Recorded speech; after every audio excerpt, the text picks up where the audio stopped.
오늘 말씀 제목 한번 따라해 볼게요. 제자입니까? 네, 제자입니까? 제자입니까? 네, 제자세요, 여러분들? 그렇다면 제가 한번 바꿔볼게요. 우리는 제자가 되어야 합니까? 아멘이세요? 그러면 다시 묻습니다. 여러분은 제자입니까? 아멘. 제 예상하고 다르게 대답이 나와서 설교를 어떻게 해야 될지 모르겠어요. 원래는 제가 제자입니까 하면 여러분들은 대답을 안 해야 되는 게 제 시나리오였는데 제가 우리 그 교우분들을 좀 과소평가한 것 같아요. 설교 내용을 설교를 하면서 바꿔야 될 것 같습니다. 제자, 진짜 제자입니까? 그러면 좀 달라요?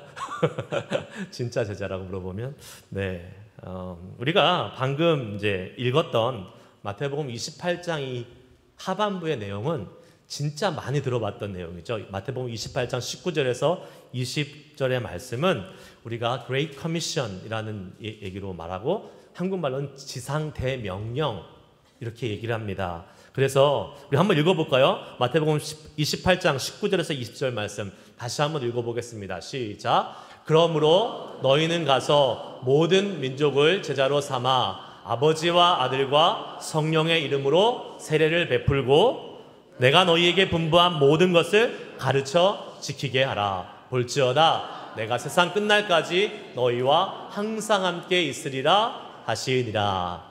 아멘. 예수님께서 이 땅에 남겨진 제자들에게 주신 가장 중요하고 위대한 사명 바로 이것입니다. 모든 민족을 제자 삼는 것입니다. 우리는요, 예수님이 이 땅에서 그 마지막 돌아가시기 전부터 거꾸로 가보면 마지막 3년을 뭐라고 부릅니까? 공생애라고 부르죠. 예수님의 공생애, 공적인 생애. 그러면 그 전에 30년은 그런 말은 없습니다. 근데 여러분들이 얘기하신 것처럼 사생애라고 할 수 있겠죠. 예수님의 사적인 생애? 그런 말은 없어요. 근데 예수님께서 이제 육신의 요셉의 아들 몫으로서 나사렛의 몫으로서 사셨던 30년이 있었고 그 30년이 지나서 나머지 3년을 공생애, 하나님의 아들로서 메시아로서의 공적인 사역을 감당하신 그 시간이 있었습니다. 그런데 여러분은 그런 생각 안 해보셨습니까? 예수님이 이 땅에 오신 가장 큰 이유가 뭐예요? 뭐예요? 구원을 베푸시기 위해서. 그러면 뭐를 하시면 돼요? 십자가에서 우리의 모든 인류의 죄를 위해서 돌아가시면 되는 거잖아요. 그게 예수님의 가장 큰 이 땅에 오신 목표잖아요. 그러면 뭐하러 공생애를 하십니까? 그냥 빨리 공생애 건너뛰고 십자가에 죽으셔서 효율적이고 경제적으로 빨리 구원의 사역을 이루시며 가면 더 좋은 거 아니겠습니까? 왜 예수님은 3년이라는 세월을 또 이렇게 막 사람도 고치시고 기적도 행하시고 병자들도 고치고 하나님의 말씀도 가르치시고 왜 이런 시간을 보내셨을까요? 저는 아무리 생각을 해봐도 그 3년이라는 시간은 예수님이 십자가에 죽으신 다음에 그 복음의 사역을 감당해야 될 제자들을 훈련시키시는 시간이었다라는 것밖에 말할 수 없을 것 같아요. 왜요? 예수님이 십자가에 돌아가신 다음에 하늘로 올라가시면 그 다음에 없잖아요, 아무도. 그런데 예수님의 그 사역을 이어서 이 복음의 사역을 감당해야 될 제자들을 키우기 위해서 이 3년의 시간을 예수님이 보내셨다고 저는 생각이 돼요. 바로 제자들을 부르시고 훈련시키시고 그들을 파송하기 위해서 예수님은 3년이라는 세월을 보내셨습니다. 그래서 저는 오늘 첫 번째 포인트를 이렇게 잡았습니다. 한번 따라해 보실까요? 구원이 끝이 아니라 제자로 나아가는 시작입니다. 한 번 더. 구원이 끝이 아니라 제자로 나아가는 시작입니다. 네. 여러분, 우리 교회의 사명은 뭡니까? 뭐예요? 말씀해 보세요. 교회의 사명은 뭐예요? 교회의 사명은 구원시키는 거죠. 예, 믿지 않는 영혼들을 예수 그리스도의 복음을 전해서 하나님의 자녀로 구원시키는 것이 교회의 사명입니다.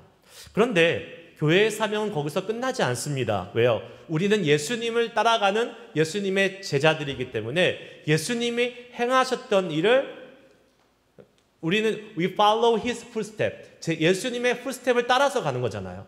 그러니까 예수님이 하셨던 3년 동안 하셨던 공적인 사역에서 가장 중요한 일 뭐예요?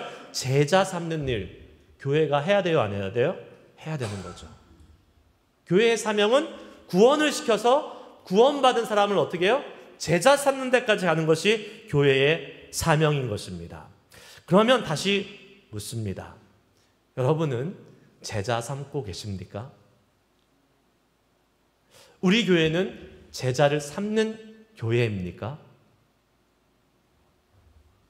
여기에 자신 있게 예스라고 대답할 수 있을까요? 우리가 제자 삼는 게 어떤 것이냐에 따라서는 우리가 조금 대답을 달리할 수 있겠지만 제자 삼는 교회, 우리 교회뿐만 아니라 많은 교회들이 제자 삼는 이 사명을 잊어버린 경우가 많지 않을까라는 생각을 해보게 됩니다. 교회가요, 숫자적으로 늘어나는 것은 부흥이에요, 아니에요? 부흥이에요. 네, 부흥일 수도 있고 아닐 수도 있습니다. 그냥 숫자가 늘어나면 부흥은 아니에요. 하지만 뭐가 늘어나면 부흥이에요? 제자가 늘어나면 부흥이에요. 여러분, 우리 지금 온 세상에 큰 교회들 많잖아요. 사람들이 계속 늘어나고 있는 큰 교회들이 많이 있습니다. 대형 교회들 많이 있어요. 그러면 그 대형 교회의 부흥이라고 얘기할 수 있을까요? 저는 함부로 그렇게 얘기해서는 안 된다고 생각합니다. 그 교회에 제자들이 많아지면 부흥이에요. 하지만 그냥 숫자만 늘어나면 부흥이 아닙니다. 우리가 그런 말이 있잖아요. 20%의 법칙이 있어요. 어떤 교회든지 20%가 교회의 일에 헌신하고 봉사한다 그래요. 그러면 생각해 보세요. 100명인 교회에 20명이 헌신해서 나머지 100명을 섬기는 게 쉬울까요? 1000명의 교회에 200명이 헌신해서 1000명을 섬기는 게 쉬울까요? 전자가 훨씬 쉽습니다. 후자가 훨씬 어려워요. 큰 교회요? 훨씬 어려워요. 죽어납니다. 20%가. 왜 이런 일이 생길까요, 여러분? 거꾸로 돼야 되는 거 아니에요? 80%가 주님의 교회를 위해서 열심히 섬기고 나머지 20%가 그냥 믿음이 연약해서 조금 교회에 이렇게 그냥 편하게 왔다 갔다 할 수 있는 정도가 돼야지, 이게 거꾸로 되면 좀 문제가 있는 거 아니겠습니까? 왜 그렇습니까? 교회가 제자 삼지 못하고 있기 때문에 그렇습니다. 그냥 구원받아서 교회 다니는 사람은 많아지는데 정말 예수님을 위해 헌신하고 예수님처럼 살겠다고 헌신하는 제자가 없어졌기 때문에 그러는 것입니다. 말씀드린 것처럼 교회의 사명은, 제일 우선 사명은 구원입니다. 영혼 구원입니다. 믿으십니까? 그렇죠. 영혼 구원이죠.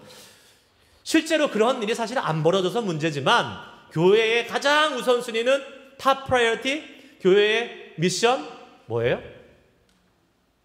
Save lost soul. 잃어버린 영혼을 구원하는 겁니다.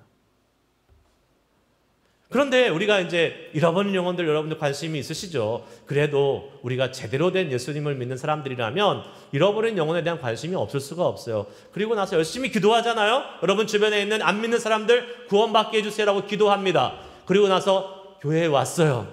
예수님 영접했어요. 그럼 어떻게 돼요, 우리가? 살았다.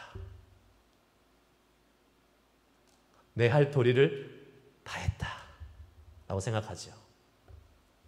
그렇습니다. 우리는 우리가 할 도리를 다 했다라고 생각해요. 그리고 안심합니다. 그러나 성경은 그렇게 얘기하고 있지 않습니다. 한 영혼이 구원받는 것이 중요한 일이지만 그게 끝이 아니라고요. 그게 뭐예요? 시작이에요. 제자를 삼으라는 예수님의 말씀의 시작인 것입니다. 예수님을 알아가고 예수님 안에서 자라가면서 뭐가 돼야 돼요? 구원받은 사람이 제자가 되어야 되는 것입니다. 두 번째 한번 따라해 볼게요. 자격 없는 사람이 예수님의 제자가 될 수 있습니다. 팍팍 좀 나오면 안 될까요? 네, 못 따라하시잖아요. 다시 한번. 자격 없는 사람이 예수님의 제자가 될 수 있습니다. 여러분, 우리가 예수님의 제자를 이렇게 삼아야 된다라고 계속 말씀하고 오늘 말씀도 읽었는데, 예수님의 제자 삼는, 우리가 제자를 삼는 사람이 되기 위해서 반드시 필요한 조건이 하나 있어요. 뭡니까? 오늘 말씀을 잘 보세요.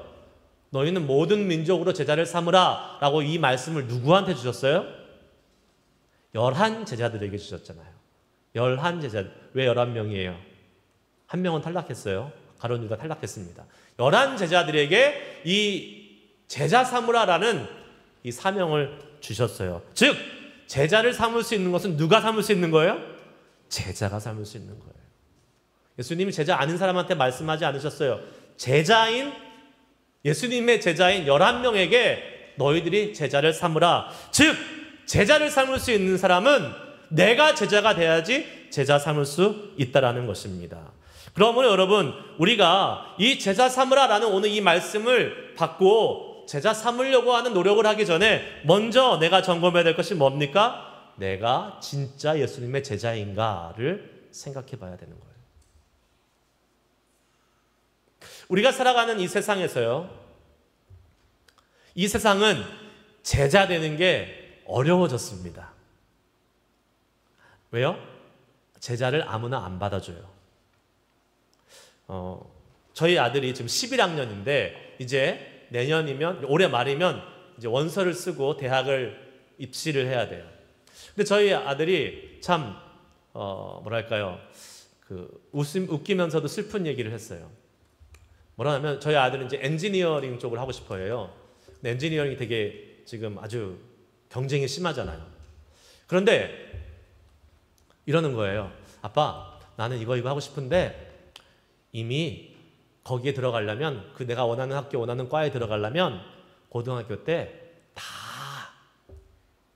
웬만한 대학에서 할 거는 다 해야지, 뭐 사이언스 캠프를 가던 뭐 엑스트라 커리큘럼을 하든 뭐 다 해야지 들어갈 수 있어, 이렇게 얘기하는 거예요. 그러니까 뭐예요? 대학에 와서 준비가 안 된 사람을 공부를 시켜서 그 과에 합당한 사람을 만들어내는 게 대학이 아니라 이미 다 준비가 된 사람들, 자격이 있는 사람들을 뽑아서 그 과에 공부를 시킨다는 것이 돼버렸다는 거예요. 무슨 말씀인지 아시겠어요? 자격이 안 되면 들어가지 못하는 겁니다. 세상은요, 이래요. 자격을 갖춘 사람, 남들보다 뛰어난 사람, 어떻게 해서든 경쟁에서 이길 스펙을 가지고 있고 조건을 갖춘 사람을 뽑습니다. 그리고 그 사람을 제자로 받아들여줘요. 뭐 대학교만 그렇습니까? 우리가 어떤 그 전문가에게 찾아가서, 대가에게 찾아가서 그 밑에 문화생으로 들어가려면 아무나 뽑아줍니다. 자격을 갖춘 사람만 뽑아줍니다. 우리가 이런 세상에서 살기 때문에 예수님의 제자가 되는 것을 우리는요, 지레 겁먹습니다. 왜요? 나는 자격이 안 되거든. 준비가 안 돼 있거든요. 그러면서 우리가 마음에 드는 생각은 구원받았으면 됐어. 제자는 무슨 제자? 나는 나이도 많고 이제 나는 믿음도 약하고 나는 시간도 없고 나는 뭐도 안 되고 나의 자격을 운운하면서 제자 되는 것을 아예 시도하지 않는 사람들이 너무나 많아지고 있다는 것이 안타까운 이 시대의 현실입니다. 여러분 한번 생각해 보세요. 우리 진작 예수님 믿지 않았습니까? 벌써 한 30년, 40년, 50년 전에 다 예수님 믿고 구원 받았잖아요. 그런데 여러분은 정말 아까 제가 말씀드린 진짜 예수님의 제자이시냐고요.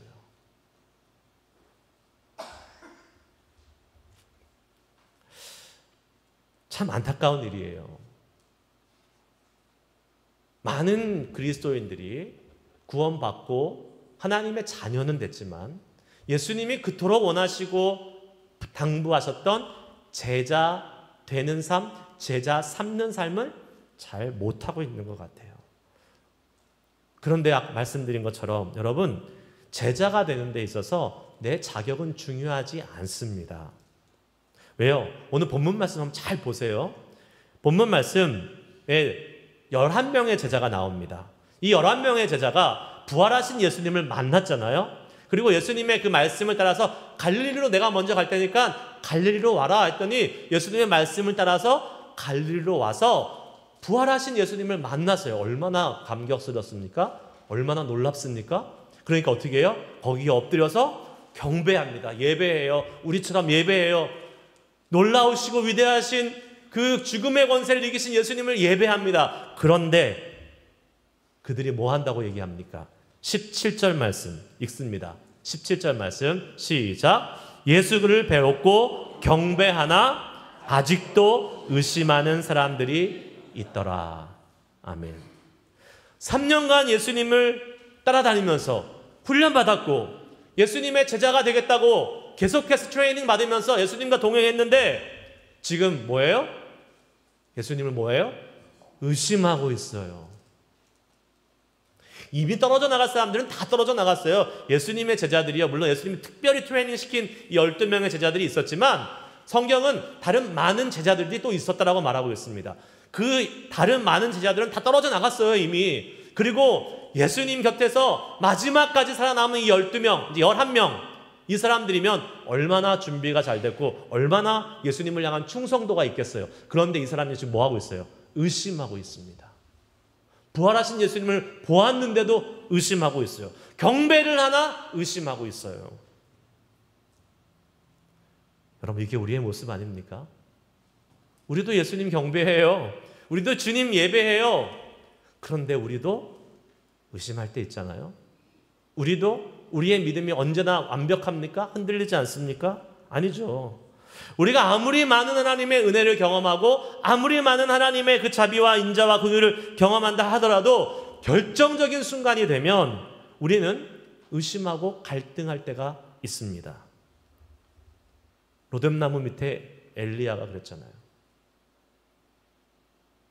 위대하신 하나님의 기적을 체험하고 경험한 다음에 하나님을 의심합니다. 나 죽여주십시오라고 도망가서 숨습니다. 그게 인간이에요. 완벽한 믿음, 끝까지 변함없는 믿음 갖고 살기가 어렵습니다. 그런데 이렇게 의심하고 있는 제자들에게 예수님이 뭐라고 말씀하세요? 모든 민족으로 제자를 삼으라 라고 말씀합니다. 그 말은 뭐예요? 너희들이 내 제자야. 제자로 인정해주고 있는 거예요. 의심하고 있지만 너희들은 내 제자야 라고 인정해주고 그 제자들에게 사명을 부여해 주시는 것입니다. 여러분, 이것이 우리에게 얼마나 큰 위로와 용기가 되는 말씀인지 아세요? 우리가 자격이 없어도 비록 의심을 해도 믿음이 약해도 예수님은 우리를 제자로 인정하신다라는 거예요. 제가 미국에 와서 미국에 공부하러 먼저 왔어요. 20년 전에. 그래서 이제 마스터 디그리를 공부하기 시작합니다. 석사 공부하죠. 석사 과정을 이렇게 공부하는데 그때는 정말 아무 준비가 안 됐어요. 그냥 온 거예요. 그러니까 뭐 30년 가까이 한국에서 살고 한국에서 공부하다가 갑자기 미국의 그 대학원 레벨에 가서 공부를 하려니까 되겠습니까? 안 되겠습니까? 안 되죠. 뭐 영어도 그때는 전혀 안 되고 그러니까 제가 공부하는 족족 성적은 B가 나오는 거예요. 속으로 우와, B 대단한 건데 이렇게 생각하시는 분도 계시겠지만 여러분, B는 저 같은 사람, 이제 박사과정에 지원하려고 하는 사람한테는 B는 사형 선고예요. B를 맞으면 B가 하나라도 있으면 아까 말했잖아요. 경쟁력에서 밀리는 거예요. 그러니까 대학원 석사 레벨에서 공부를 아주 잘하는 사람들 중에서 지원을 해서 뽑혀야 되니까 B가 있으면 탈락이에요. 제가 말씀드렸잖아요. 저는 모든 과목에 B를 다 깔았어요. 그러다 가뭄에 콩나듯이 하나씩 A가 이렇게 보이는 그러한 상황이 됐던 거죠. 그러면 저는 자격이 있어요, 없어요? 사실은 엄밀히 말하면 지원을 하면 안 되는 사람입니다, 저는. 제가 그것뿐만 아니라 전공을 바꿨어요. 저는 원래 이제 구약학을 전공을 했었는데 구약학을 해보니까 저랑 너무 안 맞는 거예요. 그래서 다른 전공으로 바꿨어요. 설교학으로 바꿨어요. 그런데 보통 추세는 어떻게 하냐면 마스터부터 쭉 같은 전공을 하고 그 전공을 기반으로 삼아서 같은 전공에 어플라이를 하는 사람이 합격 확률이 훨씬 높습니다. 저희 분야에서는, 신학 분야에서는. 그리고 실질적으로 제가 같은 학교에 있던 어떤 목사님은 그러한 코스를 쭉 밟아와서 설교학을 쭉 처음부터 공부한 사람이에요. 그리고 어플라이를 했어요. 성적도 저보다 좋았어요. 그런데 누가 됐는지 아십니까? 그 목사님이 됐을까요? 제가 됐을까요? 제가 됐으니까 얘기하는 거죠. 제가 됐으니까 얘기하죠. 근데 그 목사님이 못해서 안 된 거예요? 왜 제가 됐을까요? 선생님 맘이죠. 뽑는 사람 맘이죠. 제 지도 교수님이 제가 좋대요. 제가 자격이 안 됐는데 제가 더 좋아서 저를 뽑은 거예요. 자, 제자의 자격은 누가 결정하는 거예요? 스승이 결정하는 거예요. 제자 스스로는 나는 안 돼. 나는 약점이 많어. 나는 부족해. 그럴 수 있죠. 하지만 제자를 뽑는 스승이 괜찮아. 내가 제자 만들어줄게 라고 받아들이면 제자가 될 수 있는 거잖아요. 오늘 본문에서 여러분 예수님께서 모든 민족으로 제자 삼으라라는 말씀을 11 제자들에게만 주신 말씀이 아니라는 것을 우리는 압니다. 누구에게 주신 거예요? 오늘날을 살아가는 우리 모두에게 주신 말씀인 줄 믿습니다. 그러면 우리는 뭐예요? 제자로서 자격을 일단 예수님이 인정해 주신 거예요. 물론 내가 보기에는 약점이 많죠. 내가 보기에는 의심도 많고 내가 보기에는 별 볼 일 없을 수 있습니다. 하지만 예수님이 뭐예요? 너 제자들 자격 있어. 나가서 제자 삼어 라고 인정해 주고 계시는 것입니다. 믿으세요? 아멘. 예수님, 우리의 스승 되신 예수님이 인정해 주는데 왜 내가 아니라고 그럽니까? 왜 내가 안 된다 그래요? 그럴 필요가 전혀 없는 거죠. 우리가 여러분 구원받은 주님의 자녀들이잖아요. 우리가 구원받을 때 똑같습니다. 어떻게 해요? 우리가 자격이 있어서 구원받았습니까?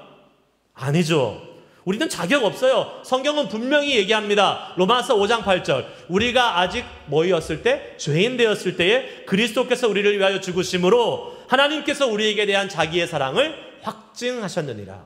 우리가 뭐였을 때요? 죄인이었을 때, 자격 없을 때 이미 하나님이 예수님을 통해서 구원의 완성을 이루신 것입니다. 할렐루야. 뭐예요? 우리가 죄인이었을 때라니까요. 자격 없을 때 구원을 얻었잖아요. 그 구원이 그래서 뭐예요? 은혜의 선물 아니겠습니까? 에베소서 2장 8절 말씀 한번 읽습니다. 다 같이 읽습니다. 시작. 너희는 그 은혜에 의하여 믿음으로 말미암아 구원을 받았으니 이것은 너희에게서 난 것이 아니요 하나님의 선물이라. 아멘. 은혜로 선물을 받았다 그랬잖아요. 여러분 복습 한번 해볼까요? 한참 전에 했는데 기억 못하실 것을 예상하지만 은혜란 무엇이라 그랬어요? 우리가 받을 수 없는 것을 받는 게 은혜라 그랬어요. 자, 그러면 우리가 받아야 될 것을 받지 않는 것은 뭐라 그랬죠? 긍휼이라 그랬어요. 자비. 우리가 당연히 받아야 될 형벌, 심판을 받지 않는 하나님의 긍휼로 말미암아 우리가 절대로 자격 없어서 받을 수 없는 구원을 받은 것이 뭐예요? 은혜라고 말씀드렸습니다. 우리가 자격이 있어서 구원을 받는 게 아닙니다. 마찬가지입니다. 제자의 자격을 갖추어서 제자가 될 수 있는 것이 아니라는 거예요. 부족해도 제자가 될 수 있습니다. 아니, 오히려 부족해야 제자가 될 수 있는 거예요. 가끔요, 교회에서 직분자를 이렇게 임명할 때가 있잖아요. 뭐 장로님을 세운다거나 아니면 안수 집사님, 권사님들 세울 때 그것으로 인해서 꼭 시험에 드는 사람이 있습니다. 그래서 저는 안 세웠으면 좋겠어요. 그냥 다 형제 자매였으면 좋겠어요. 그런데 성경에서 직분자를 세우라고 말씀하시니까 직분자를 세워야죠. 또 직분을 통해서 하나님의 일을 더 잘 감당할 수 있는 기회가 생기는 거 아니겠습니까? 그래서 직분자를 세워요. 예를 들어 봅시다. 장로를 세웁니다. 장로를 세우는데 어떤 사람이 장로 후보에서 떨어졌어요. 여러분이 떨어졌다고 생각해 보세요. 그럼 어떤 마음이 드시겠어요? 1번 창피하고 2번 화가 나고. 그런 분들이 있겠죠. 왜 없겠어요? 그런데 그러면 그 사람은 장로가 안 되는 게 좋은 사람입니다. 내가 장로 후보에도 못 들어? 아니 나를 떨어뜨려? 이런 생각을 하는 사람 꼭 있습니다. 그런 생각 드는 사람은 장로가 안 되는 게 맞기 때문에 떨어진 거예요. 하나님께서 막으신 거예요. 아직 갈 길이 먼 사람입니다. 그런 사람을 장로로 세웠다가는요, 교회에 문제 생깁니다. 맞아요. 그래, 맞아요. 그랬어요. 동의하셨습니다. 맞아요. 만약에 내가 장로 후보에 있는데 후보에도 못 들거나 아니면 후보에 떨어졌어요. 그러면 어떤 반응이 맞는 반응이에요? 아, 내가 아직 준비가 안 됐구나. 아, 내가 아직 자격이 없구나. 더 겸손히 하나님의 교회를 섬기면서 하나님의 때를 기다려야 되는구나. 이게 맞는 반응이에요. 이게 진정한 신앙인의 모습이에요. 오히려요, 나 자격이 있는데 왜 안 됐을까? 이렇게 생각하잖아요? 그러면 하나님이 못 쓰십니다. 왜 못 쓸까요? 자격이 있는데 무슨 하나님의 도움이 필요 있어요? 내가 자격이 다 갖춰져 있는데 뭐 하나님의 힘이 필요해요? 내 자격으로 할 수 있다고 생각하는데 그러니까 안 되는 거예요. 성경을 보십시오. 주님께 쓰임받았던 모든 사람들은 한결같이 나는 자격이 없다라고 얘기합니다. 나는 아이라 말을 할 줄 모릅니다. 나는 아무것도 작은 사람이에요. 나는 작은 용사예요. 아니야, 너 작다고 하지 마. 너 큰 용사야. 기도원에게 말씀하시잖아요. 사도 바울, 가장 위대하게 쓰임받았던 사도 바울이 어땠습니까? 고린도전서 15장 9절 말씀. 바울처럼 위대하게 쓰임받았던 사도가 없는데 이렇게 얘기합니다. 같이 읽습니다. 시작. 나는 사도 중에 가장 작은 자라. 나는 하나님의 교회를 박해하였으므로 사도라 칭함받기를 감당하지 못할 자리라. 아멘. 여러분, 바울이 이런 고백하는 거 여러분 이상하지 않습니까? 어떠한 사람보다도 위대하게 쓰임받았던 바울 아니에요. 그러나 바울은 자기 자신이 자격 없는 자라고 분명하게 얘기합니다. 하지만 자격이 없는 자라고 해서 하나님께 쓰임받기를 포기하지는 않았습니다. 내가 비록 자격이 없지만 자격이 없기 때문에 하나님의 능력이 더 필요하고 자격이 없기 때문에 내가 주님을 향해 헌신하며 나아갈 때에 하나님의 영광이 드러나는 것이다 라는 것을 바울은 누구보다 잘 알았던 사람이에요. 그 사람이 제자가 될 수 있는 거예요. 우리가 오히려 준비되었다고 생각하고 자격이 있다고 생각하면 우리는 주님을 필요로 하지 않습니다. 오히려 그것이 주님을 따르는데 방해가 됩니다. 하지만 우리의 부족함을 알되, 우리의 연약함을 알되, 우리가 부족하기 때문에, 연약하기 때문에 하나님의 도우심이 필요합니다. 주님의 강함이 필요합니다. 주의 능력이 필요합니다. 라고 고백하며 믿음의 발걸음을 떼며 나아가는 사람에게 주님은 제자를 삼으시고 그 사람을 사용하셔서 위대한 주의 일에 동역하게 하심을 믿으시기를 축복합니다. 세 번째 한번 따라해 볼까요? 자격 없는 제자들에게 주님은 권세를 주십니다. 아이고, 끝날 시간 되는데 목사님 세 번째 거 들어가십니까? 이렇게 생각할 수 있겠지만 말씀을 마치겠습니다. 네, 마지막이에요. 네, 마지막. 네. 부활하신 예수님을 만난 제자들이 얼마나 기뻤겠어요. 얼마나 기뻤겠어요. 죽은 줄 알았던 내 선생, 내 스승이 살아서 다시 나타났고 그 예수님이 말씀하신 대로 갈릴리에 갔더니 예수님이 떡하니 살아나신 거예요. 그 감격은 이루 말할 수 없죠. 그런데 제자들은 여전히 의심했습니다. 여러분, 이 제자들의 모습을 통해서 우리는 어쩌면 우리의 모습을 보게 됩니다. 우리도 주님의 은혜를 참 많이 경험하고, 때로는 놀라운 주님의 사랑 가운데 감격스러운 주님의 은혜를 경험하고, 주님의 기적도 보고 죽음에서 살아나신 예수님을 보는 것과 같은 위대한 일들을 경험하는데, 여전히 우리의 믿음은 의심이 많고 우리의 믿음은 부족할 때가 많이 있습니다. 다른 사람 얘기하는 게 아니에요. 목사인 저를 봐도 그래요. 야, 내가 목사가 돼가지고 이 정도 믿음도 없냐 할 때가 얼마나 많은지 몰라요. 그때 사단은 우리에게 공격합니다. 마귀는 우리에게 속삭여요. 뭐라고 속삭이는지 아십니까? 그럼 그렇지, 너 같은 것이 그 믿음 가지고 무슨 제자야, 제자들은 다 자격 없어, 꿈도 꾸지 마 라고 사단은 우리에게 계속해서 이야기합니다. 여러분, 그 거짓말에 넘어가지 마십시오. 거짓말이에요. 사실이 아닙니다. 우리가 제자 되는 것은 우리를 향한 주님의 간절한 소원이자 동시에 명령입니다. 그러니까 우리가 제자 되지 못하게 사단이 어떻게 하는 거예요? 거짓말하는 거예요. 방해하는 거예요. 우리는 제자가 돼야 돼요, 안 돼야 돼요? 돼야 됩니다. 그리고 제자를 삼아야 되는 것입니다. 예수님의 제자가 되는 것은 그 사람의 자격과 상관이 아무것도 없습니다. 자격과는 아무 상관이 없어요. 오히려 우리 같이 자격이 없고 믿음이 없고 매일같이 흔들리고 의심해도 제자가 돼야 됩니다. 왜요?